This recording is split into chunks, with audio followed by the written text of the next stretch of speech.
certains invités de SNL ont presque cassé Internet avant même la fin de l'émission. Leurs prestations déjantées, leurs choix inattendus ou simplement leur timing bizarre ont fait parler d'eux pendant des jours. Regardons de plus près ces moments inoubliables de SNL où les célébrités ne se sont pas contentées d'apparaître, elles ont pris le contrôle. 1. La scène d'étirement de Heather Graham avec Will Ferrell. Heather Graham avait l'air confiante en montant sur scène, mais ce qui a suivi n'était pas l'accueil habituel chaleureux. Qu'est-ce qu'il faisait là-bas? Oui, il a un petit problème. Mais tout va s'arranger maintenant. Oh. Will Ferrell a d'abord offert un peu de soutien, mais cela s'est lentement transformé en autre chose. Il a suggéré quelques étirements. Inoffensifs, non? Jusqu'à ce que son haut commence à remonter et que ses mains suivent. Quand ses mains sont allées un peu trop loin, Heather a dû arrêter. Tu vois, je le ressens généralement juste ici. Juste ici. Oui. La performance provocante de Selena Gomez à SNL. Certaines performances restent en mémoire, non pas à cause de la chanson, mais à cause de la façon dont elles se déroulent sur scène. Selena se tenait au centre de la scène dans une audacieuse robe noire avec une fente osée. La mise en scène semblait dramatique, mais ce qui a suivi a pris tout le monde par surprise. Son visage semblait concentré. Les danseurs l'entouraient de près, se déplaçant à quelques centimètres sans la toucher. Pour sa première performance de la soirée, elle a interprété Good For You, mélangé avec Same Old Love avec ses danseurs de soutien en col roulé.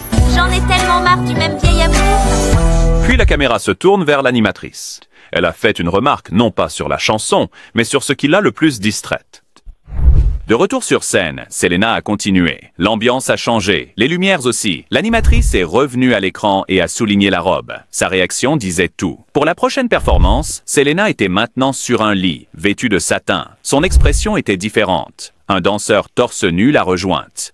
Leur mouvement était lent mais intense. L'animatrice ne s'est pas retenue. Et puis un autre danseur les a rejoints. La scène est devenue encore plus intense. Personne ne s'y attendait. Et genre, ils la touchaient tous les deux et c'était gênant. Bravo pour avoir essayé quelque chose de nouveau, Selena. Britney Spears remet les pendules à l'heure à sa manière. Quand Britney est montée sur scène, elle n'était pas là juste pour présenter. Elle avait quelques comptes à régler. Elle se tenait en rose, les mains jointes, semblant calme mais concentrée. Puis elle a commencé à clarifier les choses directement au public. D'abord, elle a mis fin aux rumeurs de playback. Sa voix était ferme et ses mains bougeaient comme si elle pesait chaque mot.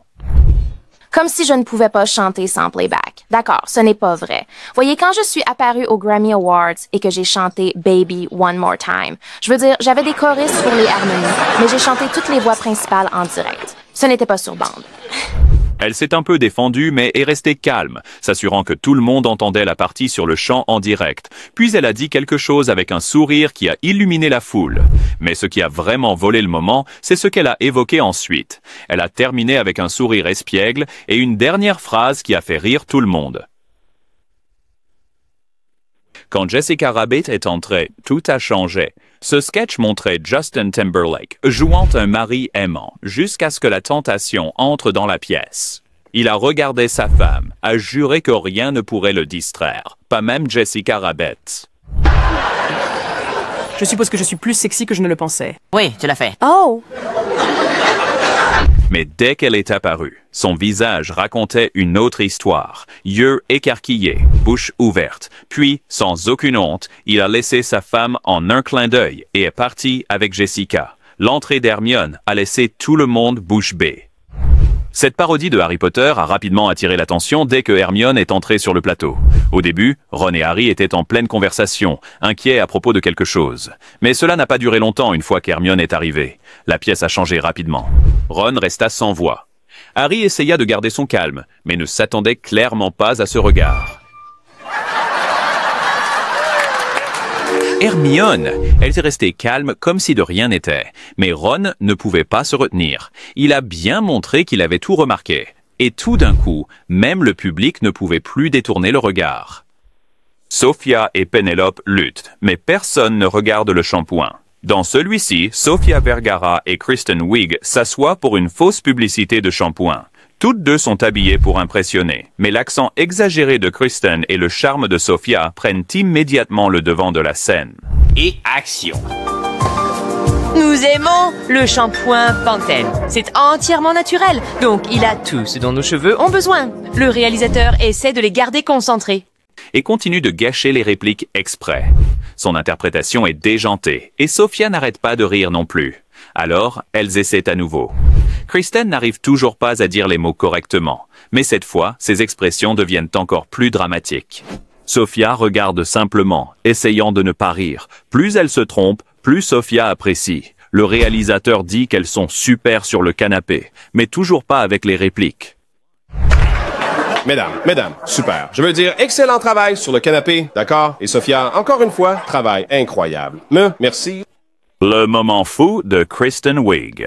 Kristen entre pleine d'énergie. L'homme lui demande poliment de jeter des déchets, mais c'est là que les choses commencent à déraper, ou peut-être à déraper et tourner. Il essaie d'aider, il rapproche la poubelle, mais elle continue de tourner autour comme si c'était un spectacle. Voilà, je vais juste le mettre là pour toi. Impossible de le manquer maintenant. Même après qu'elle l'ait finalement déposé, elle ne s'arrête pas. La sonnette retentit. Il la regarde. Elle ne ralentit pas. Il finit par aller répondre à la porte lui-même pendant qu'elle continue de danser en arrière-plan comme si rien d'autre n'importait. Il y a encore plus de danse? D'accord, tu sais quoi? Je vais m'en occuper.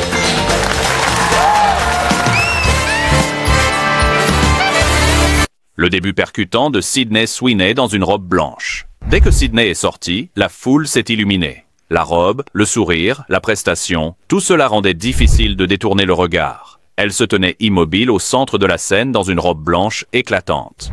Elle garde un ton doux, puis lance une phrase qui change toute l'ambiance. Son visage change, à la fois espiègle et audacieux en une seconde. Le public rit, et elle maintient ce sourire juste assez longtemps.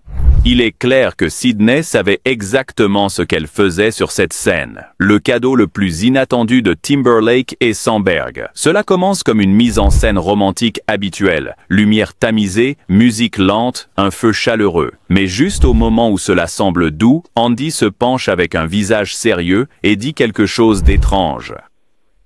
Justin arrive ensuite. Même tenue, même ambiance, mais maintenant il chante. Des tons doux de R&B. Un rythme lent, tout en tenant d'énormes boîtes cadeaux. Ils le construisent comme si c'était quelque chose de sincère. Les femmes se penchent, attendant de voir ce qu'il y a à l'intérieur. Et puis ça tombe, le cadeau qui a rendu tout le sketch inoubliable. Je sais que c'est Noël, et mon cœur est grand ouvert. Ah, wow! Je vais te donner quelque chose pour que tu saches ce que... Maintenant, ils dansent en synchronisation, totalement engagés, avec les boîtes toujours autour de leur taille. Et les femmes, d'abord confuses, puis étrangement impressionnées. Et juste quand on pense que c'est fini, elles décomposent tout étape par étape, comme si c'était une sorte de guide romantique. 2 respirations. C'est facile à faire. Suivez simplement ces étapes. 1. Découpez un trou dans 10. Megan Thee Stallion enflamme la scène. Megan est sortie et tout le reste s'est estompé. Les lumières, les mouvements, le look, tout était fait pour capter l'attention. Elle se tenait au centre, en avant, avec des rayures de zèbre audacieuses, des danseurs parfaitement synchronisés à ses côtés. La musique a baissé et leurs hanches ont suivi. À chaque battement, ils prenaient pause après pause, se penchant bas, bougeant avec précision, prenant pleinement le contrôle du moment. Ah, je dis joue gauche, joue droite, descends bas, puis balance. Le sexe est dans ce truc. Je vais te faire monter sur ce truc. Octopussy, mon ami. Bang, bang. L'écran derrière tourbillonnait, le rythme devenait plus lourd et l'énergie de Megan ne manquait pas un pas. Le personnage de Matthew Broderick avait l'air mal à l'aise au début. Son amie, Dana Carvey, l'a calmé en disant que tout était normal. Mais ensuite, la conversation au bar a pris un tournant brusque. Oh, merci Jack. Toi aussi. Salut Bob. Salut Ted, comment va ton pénis? Pas mal?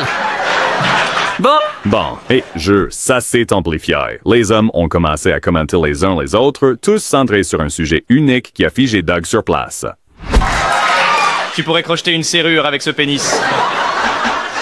Ça vaut. Il y a plein de gars ici avec des petites penis. À la fin, les blagues continuaient, et même si c'était idiot, personne ne pouvait détourner le regard. La robe de Sabrina Carpenter a captivé la salle. Ça a commencé comme une clôture musicale ordinaire, mais dès que Sabrina s'est avancée, l'ambiance a changé. Elle portait une robe rose brillante qui laissait peu de place à la distraction. Sa voix était forte, mais la plupart des regards étaient fixés sur autre chose. Pedro gardait son calme, mais les autres ont craqué. avait l'air stupéfait, et le visage de Marcelo disait tout. Ils ont essayé de le retenir, mais c'est sorti. Les parents perdent leur calme dans le public. Un couple dans la foule s'est déchaîné en plein spectacle. La mère a levé la jambe et le père a déchiré sa chemise, choquant tout le monde à proximité. Regarde, maman.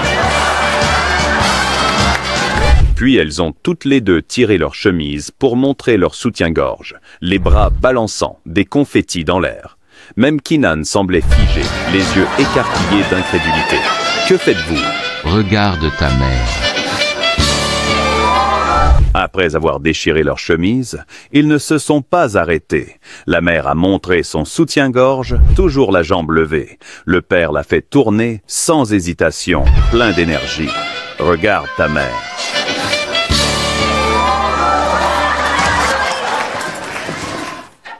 En fait, le public est resté figé. Keenan s'est penché en avant, les yeux écarquillés, la bouche ouverte. L'artiste sur scène s'est arrêté, l'air choqué.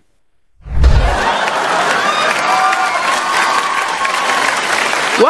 D'accord, c'est bizarre parce que 14, Kim, petite main et une gifle qui a arrêté tout le monde. Quand Kim Kardashian a rejoint ce sketch musical, personne ne s'attendait à ce qui allait suivre. Kim chantait doucement, restant en synchronisation avec le groupe. Mais ensuite, Denise est arrivée en glissant de nulle part avec ses petites mains de poupée et les choses sont devenues étranges très vite. Kim essayait de garder un visage impassible, mais c'était difficile de ne pas réagir. Will Ferrell regardait comme s'il ne croyait pas ce qu'il voyait.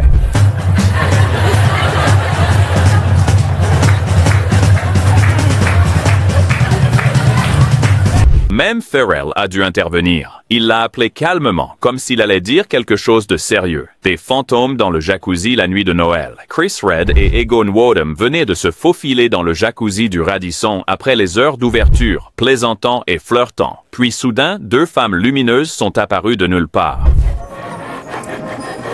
Oh, chérie, qu'est-ce que c'est? Salut tout le monde! Salut! Au lieu de paniquer, ils ont juste demandé si c'était une de ces leçons de fantômes comme dans les Muppets. Et êtes-vous des esprits? Oh, vous voulez dire comme des fantômes? Oui, allez-y, passez votre main à travers mon visage. Mais non, c'était juste deux stripteaseuses mortes avec une histoire et une chanson sur comment elles sont mortes dans ce bain exactement. C'était Noël au club de striptease en 2019. 16 ans. Plus des stars du porno, mais toujours habillées comme telles. La caméra zoome sur Vanessa alors qu'elle murmure chaque mot comme si c'était de la poésie profonde. Ses yeux disent une chose, ses mains en font une autre. Et juste au moment où vous pensez que c'est une véritable publicité, Cecily apparaît avec un regard similaire qui semble à la fois séduisant et perdu. Ouais, glamour. Élégance, style.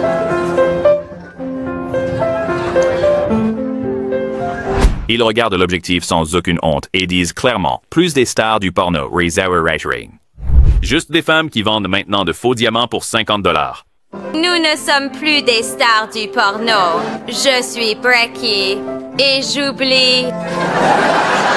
Jamie Foxx entre comme s'il s'était perdu en coulisses. Il pose des questions sur le style, se fait rembarrer rapidement et ressort aussitôt. Quelqu'un m'a mentionné le style? Pas encore. D'accord. Il continue comme s'il vendait du luxe, mais chaque phrase descend un peu plus bas dans quelque chose que vous ne pouvez pas oublier. Vanessa dit non au diamant comme si elle rejetait un homme. Cecily intervient avec un argumentaire qui ressemble plus à une blague que personne n'a raconté. Les diamants sont trop chers et lourds. Non merci José. Les cristaux sont légers et 50 $. Ce ne sont que quelques moments qui ont fait de SNL la légende imprévisible qu'il est toujours. Si vous avez apprécié cette analyse, appuyez sur le bouton « S'abonner » pour ne jamais manquer un moment comme celui-ci. Faites-nous savoir dans les commentaires quel moment de célébrité vous a le plus choqué et partagez vos idées pour le prochain sujet que vous aimeriez que nous abordions.